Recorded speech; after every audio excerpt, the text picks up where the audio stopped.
Pagbasa mula sa sulat ni Apostol San Pablo sa mga taga-Roma. Mga kapatid, lubos akong naniniwalang kayo mismo ay puspos ng kabutihan at may sapat na kaalaman, kaya't patuturuan na ninyo ang isa't isa.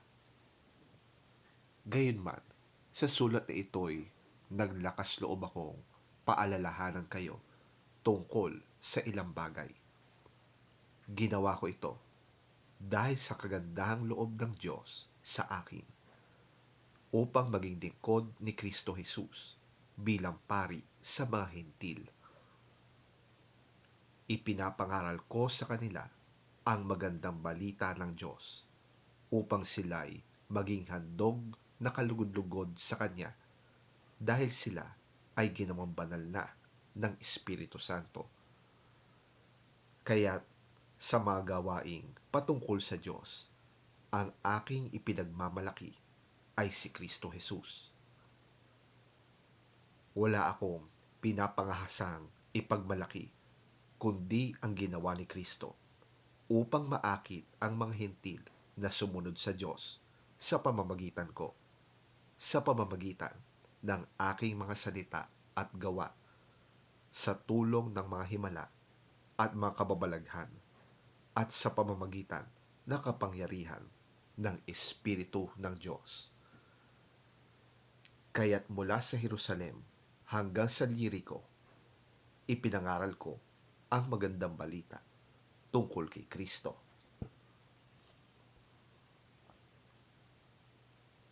Ang hangad ko'y ipangaral ito sa mga lugar na wala pang alam tungkol kay Kristo, upang hindi ako magtayo sa pundasyon ng iba. Subalit, tulad ng nasusulat, makakakilala ang hindi pa nakakabalita tungkol sa Kanya. Makakaunawa ang hindi pa nakakarinig tungkol sa Kanya.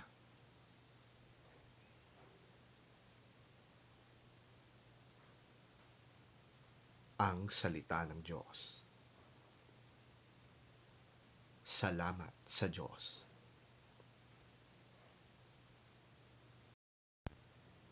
Ang mabuting balita ng Panginoon ayon kay San Lucas.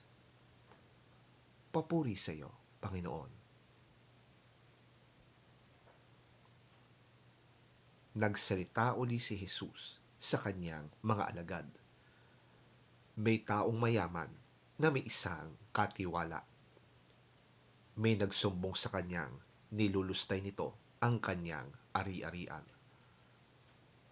Kaya't ipinatawag niya ang katiwala at tinanong, "Ano ba itong naririnig ko tungkol sa iyo? Ihanda mo ang ulat ng iyong pangangasiwa, sapagkat tatanggalin na kita sa iyong tungkulin." Sinabi ng katiwala sa kanyang sarili, "Anong gagawin ko? Aalisin ako ng aking amo sa pangangasiwa. Hindi ko kayang magbungkal ng lupa.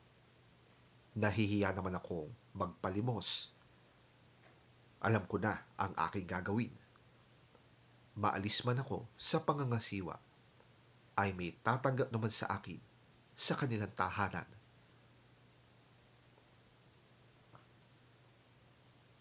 Isa-isa niyang tinawag ang mga may utang sa kanyang amo. Tinanong niya ang una, "Magkanong utang mo sa aking amo?" Sumagot ito, 100 tapayang langis po. Heto ang kasulatan ng iyong pagkakautang. Dali, maupo ka at palitan mo. Gawin mong 50. Sabi ng katiwala. At tinanong naman niya ang isa, "Ikaw, gaano ang utang mo?" Sumagot ito, 100 kabang trigo po. Heto ang kasulatan ng iyong pagkakautang. Sabi niya, "Isulat mo, 80. Pinuri ng amo ang tusong katiwala dahil sa katalinuhang ipinamalas nito, sapagkat ang mga makasanlibutan ay mas mahusay gumawa ng paraan kaysa mga makadiyos sa paggamit ng mga bagay ng mundong ito.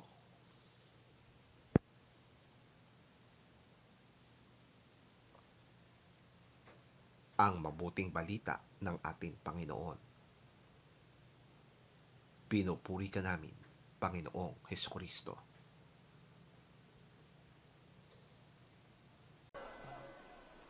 Jesus told his disciples, "There was a rich man whose manager was accused of wasting his possessions.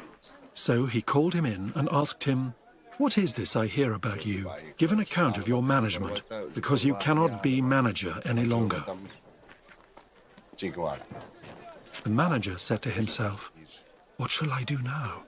My master is taking away my job. I'm not strong enough to dig, and I'm ashamed to beg. I know what I'll do so that when I lose my job here, people will welcome me into their houses.' So he called in each one of his master's debtors.